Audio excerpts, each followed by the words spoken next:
What brings you to Rogersville today? Well, we're up in Rogersville to look at particularly some very important historic buildings. In town, I have been helping with and done some work and studies on the Powell Law Office and then the Rogers Tavern. And those are, of course, well-known landmarks. And then in the afternoon, I wanted to start our work formally on Amy Farm. Okay. Now, Amy Farm is on the National Register, and of course that and the mill are well-known landmarks. But I want to do a sort of thorough study of its conditions, the big story of its history, and really have that laid out because, you know, as state historian, we're looking towards the next big anniversary, and that would be the anniversary of the American Revolution.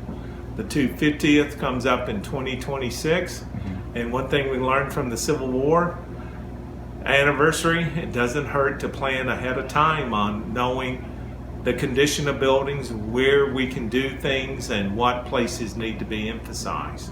So that's really why I'm up here. Hawkins County is one of the oldest counties in the state, so I want to make sure this area is well represented in whatever planning we do for the 250th of the Declaration of Independence. What role can the Amy property play in that? Well, you know, I think the Amy property is really important because it's a sort of gateway to the rest of the West. When Thomas Amy created this farm and his store and his home, you know, they were on the edge of the frontier.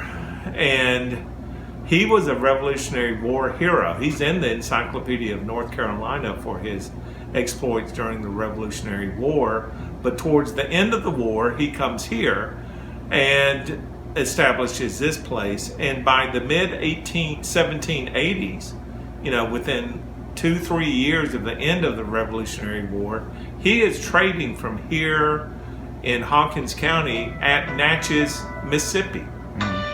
So, you know, that's how big of an operation he has going. Jake told me one time that you feel like this is one of the most significant Revolutionary War historical locations in Tennessee. Oh, definitely. You want me to say that? Yeah. Well, yeah. And also kind of just give us your reasoning behind that. Okay, well, and then, you know, so the Amy Farm is founded by a North Carolina Revolutionary War hero. It was founded and built before the end of the Revolution, because I always use the Treaty of Paris of 1783. That's the end of the Revolutionary War. And he's already over here setting up a trading post, trading with Indians and looking to trade to the west. And within 3 years, he's moving flatboats from here all the way through the river system of Tennessee to Natchez, Mississippi. So to me, he encapsulates that revolutionary generation that would have such an impact on the state. Now, you know, Andrew Jackson is very famous for that. He starts off in his law career in Jonesboro and ends up, of course, then in Nashville and then in the White House. Thomas Amy is not maybe as famous, but he's typical of those revolutionary veterans who came to Tennessee and helped to build the state. So that's where I always think this is one of the ground zeros for telling Tennessee's story during the Revolutionary era. And when you talk about the recognition of the 250th anniversary, what do you foresee occurring here?